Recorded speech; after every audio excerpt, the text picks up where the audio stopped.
हजुरहरु सबैलाई नमस्कार। म यो भिडियो मार्फत आज तपाईहरुलाई धेरै नै महत्त्वपूर्ण कुराहरु शेयर गर्न गइरहेको छु। सबैभन्दा पहिला म तपाईहरुलाई कसरी सामाजिक सञ्जाल वास्तवमा कसरी युज गर्ने र सामाजिक सञ्जाल मिसयुज गर्दा के सम्म हुन सक्छ, कसरी मिडियाहरुले चाहिँ सोफिस्टिकेटेड साइकोलोजीको माध्यमबाट तपाईलाई मलाई र मास पपुलेसनलाई चाहिँ उनीहरुले युज गरिराखेको छ र यसबाट हामी चाहिँ कसरी डिफेन्ड गर्ने, यसलाई चाहिँ हामीले कसरी बस्ने यसबाट भन्ने बारेमा चाहिँ म तपाईहरुलाई यो भिडियो मार्फत धेरै नै महत्त्वपूर्ण कुरा गर्न गइरहेको छु। मलाई जहाँसम्म लाग्छ यो भिडियो जसले सुन्नुपर्ने हो त्योसम्म पुर्याइदिनु होला, अथवा तपाईको आफ्नो परिवारको सदस्यलाई पनि यो भिडियोहरु शेयर गर्नु होला। कुनै पनि देशको सोशल इन्जिनियरिङ त्यहाँको मास पपुलेसनलाई चाहिँ कसरी राख्ने, कसरी उनीहरुलाई चाहिँ डिसिप्लिन बनाउने भन्ने यो चाहिँ मेन कुरा चाहिँ गभर्नमेन्टको हो। तर यदि जब पनि गभर्नमेन्टले मास मिडियाहरुलाई चाहिँ एउटा सर्टेन रुल र रेगुलेसनमा लिएर आउँदैन, उनीहरुले प्रोभाइड गर्ने कन्टेन्टहरु, उनीहरुले बनाउने समाचारहरु र हरेक जनताले फेसबुक, ट्विटर, युट्युबमा शेयर गर्ने हरेक किसिमका न्यूजहरुले धेरै भन्दा धेरै हानि गरिरहेको हुन्छ र फाइदा चाहिँ धेरै नै कम गरिरहेको हुन्छ। किनभने यिनीहरुले हरेक मिडियाहरुले तपाईहरुलाई मलाई चाहिँ मोनेटाइज गरिराखेको हुन्छ। तपाई र हामीबाट म्याक्सिमम भ्यू पाएर उनीहरुले आफ्नो ब्रेड एन्ड बटर चाहिँ कमाइराखेको हुन्छ र त्यसको बदलामा तपाई हामीले केही सिक्नुको सट्टा जहिले पनि हामीले गलत समाचारको सम्प्रेषण भइरहेको हुन्छ। यसको मतलब तपाई हाम्रो अगाडि जहिले पनि गलत कुराहरुको वर्षा भइरहेको हुन्छ र त्यसको हामी शिकार भइरहेका छौं र यसले हाम्रो मानसिक रूपमा त असर पार्छ नै। किनकि जताततै तपाईले बिहानै टिभी खोल्नुहुन्छ, तपाईले मान्छे मरेको देख्नुहुन्छ, न्यूज पढ्नुहुन्छ, हडताल बन्द भएको देख्नुहुन्छ, हरेक किसिमको नकारात्मक न्यूज तपाईहरुले डेली आफूले फिड गर्नुहुन्छ अथवा लिनुहुन्छ।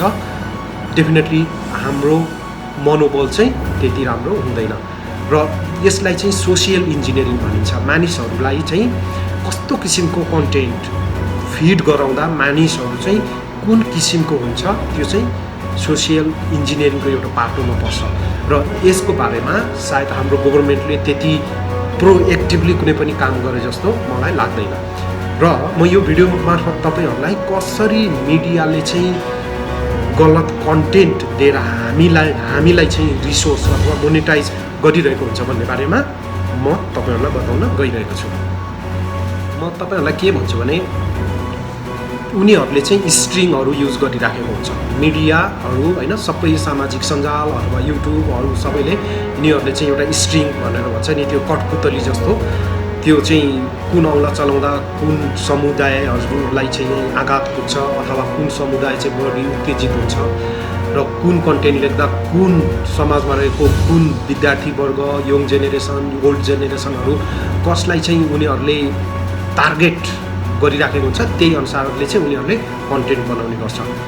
र मैले तपाईलाई किन भनिराखेको छु भने ब्रेक्जिट हुनुभन्दा पहिला त्यहाँको चाहिँ मिडियाहरुले चाहिँ कन्टिन्यू 1 इयर तिनीहरुको कामै ब्रिटिस चाहिँ युरोपियन युनियनबाट आउट हुनुपर्छ भन्ने, त्यो just to create social stream. मिडियाले कन्टिन्यू अलमोस्ट 1 वर्षभन्दा बढी उनीहरुको डेली समाचार सम्प्रेषण चाहिँ जहिले पनि ब्रिटेन चाहिँ युरोपियन युनियनबाट अलग हुनुपर्छ भन्ने किसिमको समाचारहरु चाहिँ लगातार सम्प्रेषण गरिरहेको थियो। यसको मतलब के हो भने धेरैजना ब्रिटिसको मान्छेहरु सहमत नहुन पनि सक्थे, तर जब कन्टिन्यू मिडियाले त्यो समाचारहरु सम्प्रेषण गर्छ, तपाईको न्यूजमा आउँछ, टेलिभिजनमा आउँछ, सोशल मिडियाहरुमा आउँछ भने यसले चाहिँ तपाईको सोशल प्रुफलाई चाहिँ धेरै भन्दा धेरै मान्छेहरुलाई चाहिँ कन्भिन्स गर्न सक्नुहुन्छ र धेरैजना मान्छे साँच्चै नै हो रहेछ भनेर त्यसप्रति चाहिँ बढी झुकाव राख्छ। त्यसैले अनि अर्को चाहिँ म तपाईहरुलाई के भन्छु भने मिडियाहरुले लेफ्ट बिहाइन्ड मान्छेहरुलाई चाहिँ उचाल्ने काम गर्छ, जस्तो जातपातको कुरा ल्याउने हैन, माइनोरिटीको कुरा ल्याउने अनि उनीहरुलाई चाहिँ अलिकति उत्तेजना आवेशमा ल्याइदिने, त्यसपछि समाजमा चाहिँ कन्फ्लिक्टहरु क्रिएट गरिदिने यस्तो पनि मिडियाहरूको काम हुन्छ। प्लस तपाईहरुलाई थाहा छ टेक ब्याक कन्ट्रोल भनेको चाहिँ जब डोनाल्ड ट्रम्पले ऊ चाहिँ प्रेसिडेन्टको लागि उसले नोमिनेसन दिएको थियो, त्यसपछि उसको एउटा मोटिभ नै टेक ब्याक कन्ट्रोल, मागा मेक अमेरिका ग्रेट अगेन। यस्तो उनीहरूले चाहिँ एउटा साइकोलोजिकल सोफिस्टिकेटेड साइकोलोजिकल एउटा इमोटिभ लिएर आएर पब्लिकहरूलाई चाहिँ ग्र्याब गर्नु, उनीहरूको मेन्टालिटीहरूलाई चाहिँ ग्र्याब गर्न चाहिँ उनीहरूले खोजिराखेको हुन्छ। प्लस तपाईहरुलाई एउटा कुरा थाहा छ, मिडियाहरूको अथवा हरेक पोलिटिसियनहरूको एउटा कामहरू भनेको प्रोजेक्ट फियर। अब सबैभन्दा पहिला अब हेर्नुहोस् नेपालमा के छ भने नेपाली मेजोरिटी अफ द नेपालीहरूलाई भारतको बारेमा कुरा गरेर अथवा भारतले चाहिँ नेपाल लिँदैछ भन्ने जस्तो कुराहरू गरेर अब होइन पुरा राष्ट्रियताको कुराहरू गरेर यो भनेको एउटा पब्लिक फियर हो। मानिसलाई चाहिँ पब्लिक फियर क्रिएट गरेर त्यसमार्फत उनीहरूले आफूले के चाहनुपर्ने त्यो कुरा चाहिँ लिइरहेको हुन्छ। प्लस समाजमा बसेपछि कस्तो हुन्छ भने हरेक मिडिया अथवा पोलिटिसियनहरूले तपाईलाई हामी विरुद्ध तिनीहरू भन्ने एउटा किसिमको अस भर्सेस देम भन्ने एउटा भनौँ न डिफ्रेन्ट किसिमको पार्टीहरूमा जहिले पनि होइन एउटा पार्टीले अर्कोलाई दोष दिने, अर्कोले अर्कोलाई दोष दिने तपाईहरुले हेरिराख्नु भएको छ नि। अब प्रचण्डले कस्तो अभिव्यक्ति दिन्छ, केपी ओलीले कस्तो अभिव्यक्ति दिन्छ, शेरबहादुर देउवाले कस्तो अभिव्यक्ति दिन्छ, उनीहरूले यो मासलाई डाइभर्ट गर्न यो चाहिँ एउटा सोफिस्टिकेटेड साइकोल मनोवैज्ञानिक एउटा भनौँ न एउटा चाहिँ बोर्डर क्रिएट गरेर मानिसहरूलाई चाहिँ त अर्कै होस् म अर्कै हुँ भन्ने यो किसिमको कार्यहरू गरिराखेको हुन्छ र यसलाई मिडियाले चाहिँ आगोमा घिउ थप्ने काम गरिरहेको हुन्छ।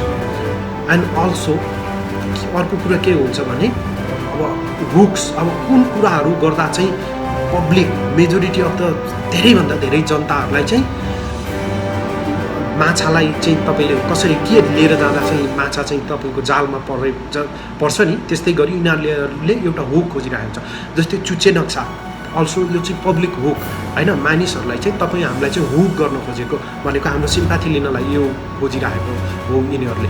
अनि त्यसपछि यिनीहरूले हरेक किसिमको पर्सनलाइज प्रोपोगान्डाहरू रेडी गर्छ मिडियाहरू, युट्युबहरू अथवा पोलिटिसियनहरूले। यो भनेको चाहिँ तपाईँ हामीलाई युज गर्नु, तपाईँ हामीलाई चाहिँ रिसोर्स बनाउने, हामीलाई चाहिँ युज गर्ने, मोनिटाइज गर्ने, यो चाहिँ उनीहरूले गर्छ। तपाईहरुलाई क्लिक बेटको कुरा गर्छु। क्लिक बेट भनेको तपाईलाई थाहा नै होला, अब कुनै पनि समाचारमा न्युज पेपरमा समाचार आउँछ, उनीहरूले चाहिँ धेरैभन्दा धेरै मानिसहरूको चाहिँ ध्यान आकर्षित गर्नको लागि चाहिँ एकदम भनौँ न उत्तेजना पैदा गर्ने खालको हेडिङ लेखिदिन्छ होइन।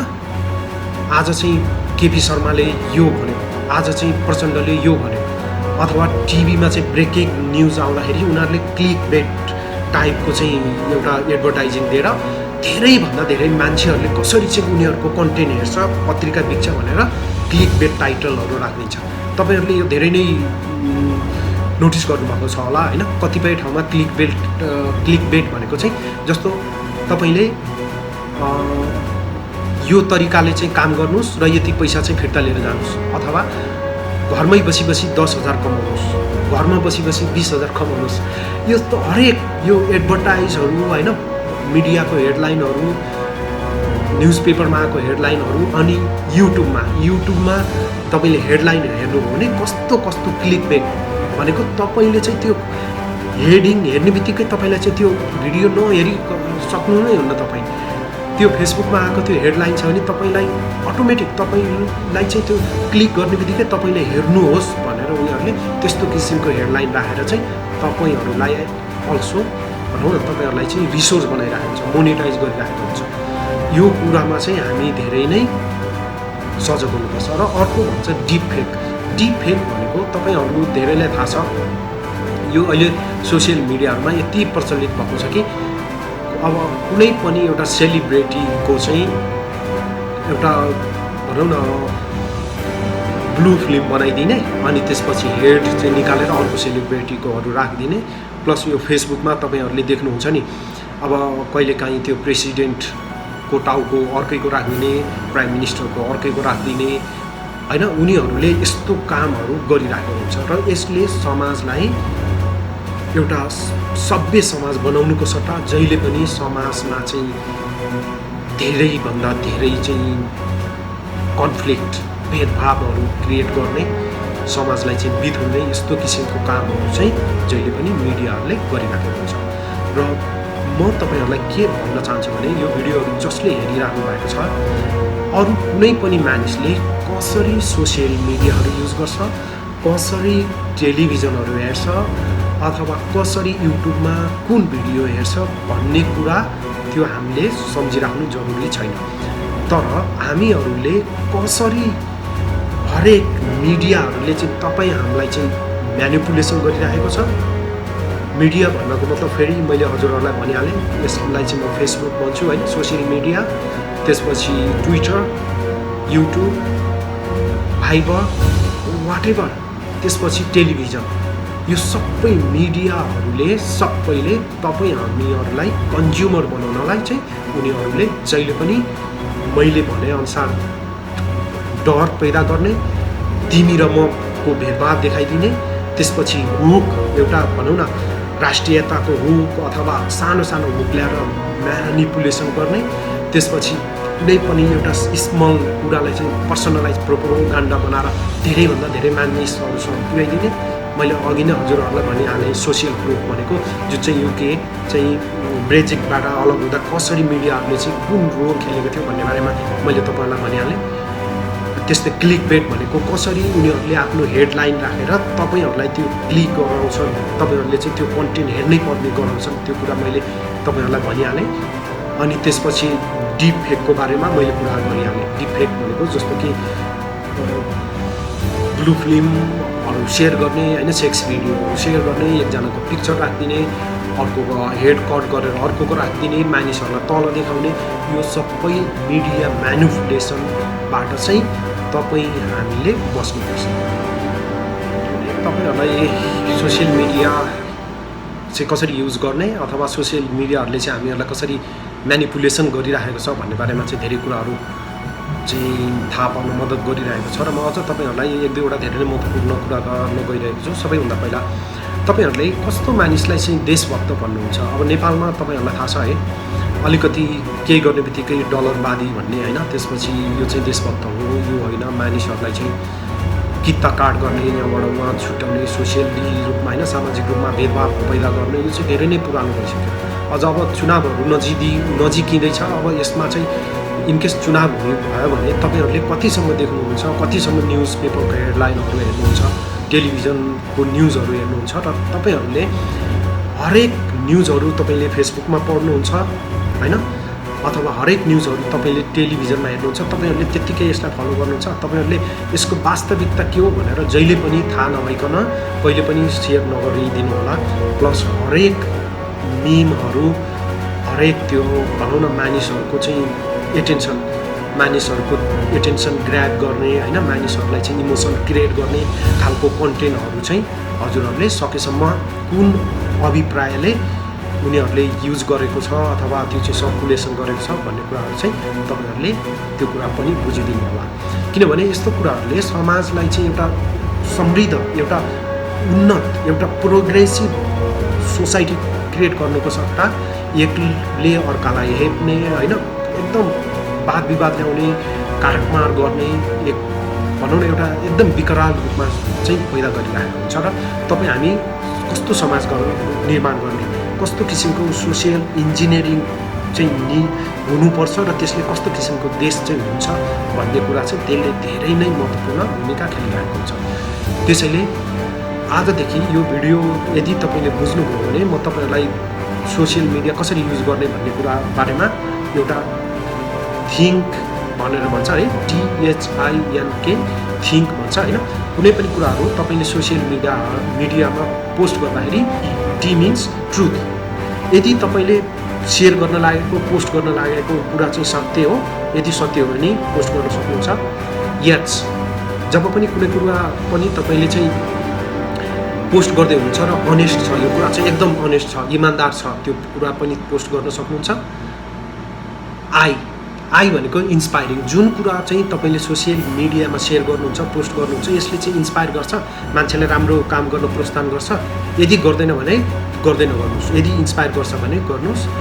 THIN, यन भनेको चाहिँ नेसेसरी, भनेको तपाईँले यो समाचारहरू, यो लिङ्कहरू चाहिँ यो चाहिँ आवश्यकता नै छ सेयर गर्नलाई।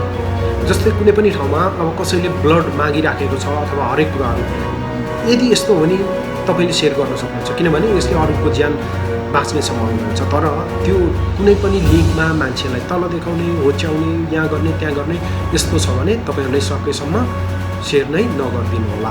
र लास्टमा के भनेको काइन्ड, यदि तपाईँले सेयर गरेको कुनै पनि फेसबुक स्ट्याटस अथवा लिङ्क चाहिँ काइन्ड छ, यो चाहिँ भनौँ न यसले चाहिँ मानिसको हितलाई चाहिँ काम गर्छ, यो सोचेर THINK, थिङ्क, कुनै पनि कुराहरू तपाईँले सोसियल मिडियामा सेयर गर्नुभन्दा पहिला थिङ्क गर्नुहोस्। र यो एक्रोनिमहरू मार्फत तपाईँले हरेक कुराहरू सेयर गर्नुभयो भने तपाईँलाई धेरै नै फाइदा हुनेछ र हामीले चाहे जस्तो सोसाइटी क्रिएट गर्न सक्नेछौँ। अर्को कुरा म तपाईँहरूलाई के भनेर भन्दैछु भने आज नेपालमा धेरै नै युट्युब च्यानलहरू छन्, धेरैभन्दा धेरै युट्युब च्यानलहरू छन्। र कुन च्यानल तपाईँले फलो गर्ने, कुन च्यानल फलो गर्दा you can move forward your goal, होइन, तपाईँको जिन्दगीमा के बन्न चाहनुहुन्छ र त्यो च्यानल हेर्दा तपाईँलाई फाइदा हुन्छ, त्यो मात्रै च्यानलहरू सब्सक्राइब गर्नु होला। तपाईँलाई क्षणिक मनोरञ्जन दिने, क्लिक बेट टाइटल भयो, जहाँ चाहिँ रेप भएको, मर्डर भएको, हरेक जात जातिलाई तलमाथि देखाउने यस्तो किसिमको कुनै पनि च्यानलहरूलाई चाहिँ तपाईँ पनि नहेर्नु होला र तपाईँको फ्यामिलीहरूलाई पनि हेर्न नदिनु होला, किनभने यसले हाम्रो समाजमा धेरै नै विकृति ल्याउँछ, धेरै नै कन्फ्लिक्ट लिएर आउँछ। त्यसबाट त्यो सिकेर जन्मेको बच्चाहरू, उनीहरूको मेन्टालिटीमा कस्तो असर पर्छ तपाईँहरूले सोच्नु भएको छ। त्यसैले म यो भिडियो मार्फत हजुरहरू सबैलाई यो अनुरोध गर्न चाहन्छु कि सोसियल मिडिया युज गर्नुहोस्, म्याक्सिमम बेनिफिट लिनुहोस्। तपाईँको लक्ष्य के हो र त्यो कुन च्यानल फलो गर्दा, कुन सेलिब्रेटी फलो गर्दा, कुन पोलिटिकल लिडर फलो गर्दा, कुन न्युज च्यानल फलो गर्दा, कुन टिभी च्यानल फलो गर्दा तपाईँलाई चाहिँ फाइदा हुन्छ, तपाईँले चालेको हरेक पाइलाहरूलाई चाहिँ सहयोग गर्छ।